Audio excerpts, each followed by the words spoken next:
วเหมียวหลับกลางวันกันหมดเลย หลับกลางวันกันหมดเลยใครบ้างเนี่ยจินตลานวรัตน์เพชรดำน้อยทองเล็ก อยู่ด้วยกันรุ่นพี่ใหญ่อยู่ด้วยกันพี่ใหญ่อยู่ด้วยกันตารางนี่ก็ทับทวีนี่น้องส้มขาวใหญ่กินอาหารอยู่กินอาหารเม็ดกรุบกับอันนี้ใครเอกส้มลิ้มไม่ใช่ส้มลิ้มสอง ปุยฝ้ายน้องปุยฝ้ายมันอยู่ตรงนี้แล้วเนาะปุยฝ้ายมันอยู่บ้านหลังใหม่อยู่ด้านหลังนี้ปุยฝ้ายหน้าตาสดใสขึ้นเยอะแล้วปุยฝ้ายหลวงปู่เรียกส้มลิ้มอยู่ไปเยอะเลยแล้วเพราะส้มลิ้มอยู่กับเราตั้งนานแล้วก็จากไปอยู่บ้านอื่นไปอยู่บ้านไปอยู่บ้านเก่าเขาแล้วก็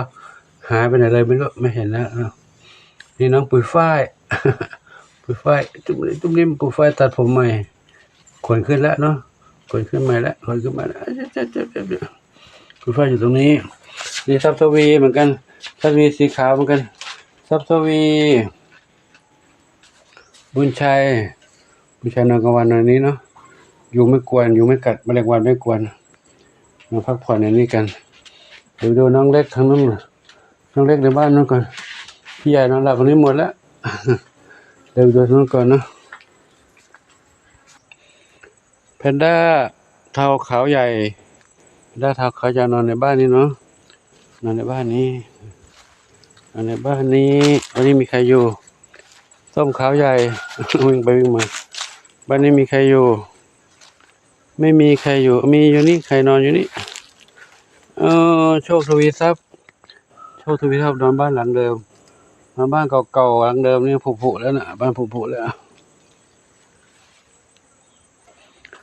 ลมกล้วยมีใครนอนตรงนั้นอีกนอนข้างบนมีไหมไม่มีนี่น้องอะไรแม่สีลูกสี่เอามาพึ่งแดดแล้วเนาะวันนี้แดดอ่อนๆลูกแดดอ่อนแดดไม่ร้อนแดดอ่อนแดดอุ่นๆอยู่บนหลังคาแล้วก็มีผมมองไม่เห็นเขาคือไปนอนบนหลังคาตรงด้านบนหลังคาด้านนู้นรับแสงแดดดีมากเลยน้อง วิ่งไปวิ่งมาแข็งแรงดีมาด้านนี้มาดูด้านนี้ก่อนบ้านน้องปุยฝ้ายพังยังไม่ได้ซ่อมรถเลยดูน้องนี่ก่อนเปิดม่านหน่อยน้องขาวเทาใหญ่ขาวเทาดำสนิทอยู่ตรงนี้นะเปิดม่านไว้ให้เขาได้รับแดดแต่ไม่มีแดดอ่อน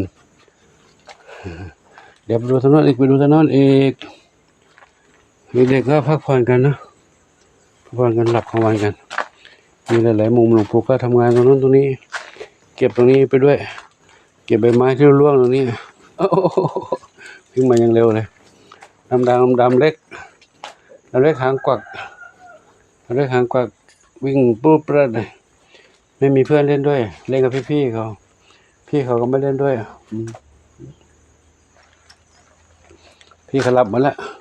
พี่ใหญ่หลับหมดมาดูน้องเล็กทางนี้อีกน้องเล็กทางนี้น้องอะไรน้องสามสีนวลแม่สามสีนวลกับน้องชวนฝันสามสีนวลน้องชวนฝันนอนในบ้านนี้เนาะกลางวันไม่ได้เปิดมาละเมื่อเช้าเปิดมาเรียนได้ครึ่งวันนี่เข้าไปนอนแล้วให้เขานอนใกล้ๆกันนะจะได้ไม่ต้องมากวนกันข้างนอกส้มบุญสมนอนตรงนี้นะบุญสมนอนตรงนี้เท้าเล็กนอนตรงนั้นเท้าเล็กนอนตรงนั้นมีน้องหนึ่งเดียวกับน้องมีสุขนอนตรงนี้เดียวมีสุขนอนตรงนี้นอนกลางวันกันเนาะส่วนน้องดวงฤดีก็อ้อนหลวงปู่ตั้งแต่เช้าเลยปล่อยมาเดินเล่นข้างนอกแล้วนะเพราะว่าจะรอทำวัคซีนนานหมอยังไม่ได้ทำคิวมาให้แต่เขารับปากแล้วว่าจะมาทำให้นะแต่ว่ารอดูอาการเด็กๆที่ป่วยดีขึ้นก่อน แล้วก็มาทำทีเดียวพร้อมกันเลย33เหมียวหมดรับปากแล้วนะเดี๋ยววันที่15นี่ไปก่อน1ชุดน้องเล็ก วิ่งเล่นอยู่ตรงนี้ครับวิ่งเล่นบนหลังคานะน้องดวงฤดี ดวงฤดีวิ่งเล่นบนหลังคานี่เขาเล่นคนเดียวเล่นคนเดียวไม่มีเพื่อนเล่นด้วยวิ่งไปวิ่งมาอยู่ใต้นั้นนะครับไม่เป็นไรนะปล่อยให้เขาได้วิ่งเล่นเพราะเขามาคนเดียวไม่มีเพื่อนไม่มีแม่ไม่มีพี่ไม่มีน้องอยู่ตรงนั้นเด็กเขาก็อยู่ที่นี่กันนี่นะวิ่งไปวิ่งมาวิ่งไปวิ่งมาอยู่ตรงนั้นเขานอนอยู่ตรงนั้น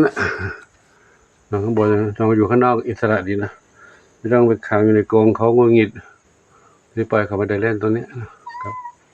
เดินเล่นตรงนี้อยู่แล้วก็มากินข้าวกับเขาเนี่ยเดี๋ยวก็คุ้นเคยกับเพื่อนๆแล้วเนาะอยู่ในวัยเด็กวัยกำลังวิ่งกำลังซน เล่นคนเดียวได้เป็นลายเดียวเหมือนคล้ายๆน้องหนึ่งอนงเลยหนึ่งอนงก็เหลือเมียวเดียวเนี่ยชุดรุ่นนี้นะครับทองเทาส้ม ส้มอ่อนสีแว่นดำสีแว่นดำนอนตรงนี้ลูกนอนกับเต่าทองน้องมีบุญนอนอยู่ใต้กระเบื้องนี้ให้เขาพักผ่อนไม่กลัวกันแล้วเนาะครับใครอยู่บนหลังคาชอบพักกาอยู่บนนั้นชอบพักกาอยู่บนนี้เหรอชอบพักกาอยู่บนหลังคามีลายแมวอยู่บนนั้นให้เขาพักผ่อนกลางวันกัน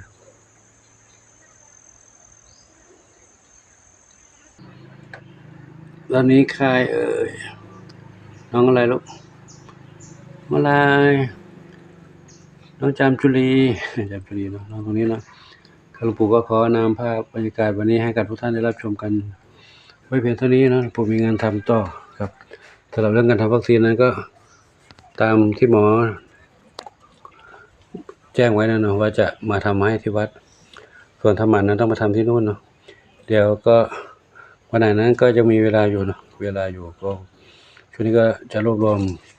วมค่าใช้จ่ายตอนนี้ก็ยังค่าอยู่บ้างแต่ว่าประหยัดเรื่องลดการขนส่งไปจากขนส่งไปได้หลายพันก็ต้องส่งหลายรอบประหยัดตรงนั้นไปแต่ก็ค่าใช้จ่ายในการดำเนินการก็ต้องจ่ายตามที่จำนวนเหมียว33เหมียวเหมียวละ270 บาทก็ตามนั้นนะแต่ต้องคูณ2คือ2ทบ2รอบแต่รอบนี้เอาไว้ให้ผ่าน1รอบก่อนเดี๋ยวรอบทบๆต้องเดือนต่อไปนู่นเนาะขอเดือนแรกนี่ก่อน33เหมียวละ270ครับเป็นเท่าไหร่ก็9,000ประมาณ 9,000 นะ 8,000 กว่า 9,000 ก็ประมาณนี้ก็คงจะพอ พออยู่เนาะก็มีสาธุชน FC สมทบมากันบ้างก็ได้ละคงจะพอรอบแรกนี้นะแต่เรื่องการทำหมันนั้นยังไม่พอ ทำหมันอีกมี3รุ่นนะครับ3รุ่น2รุ่นใหญ่รุ่นหนึ่งก็รุ่นใหญ่นี้มีแม่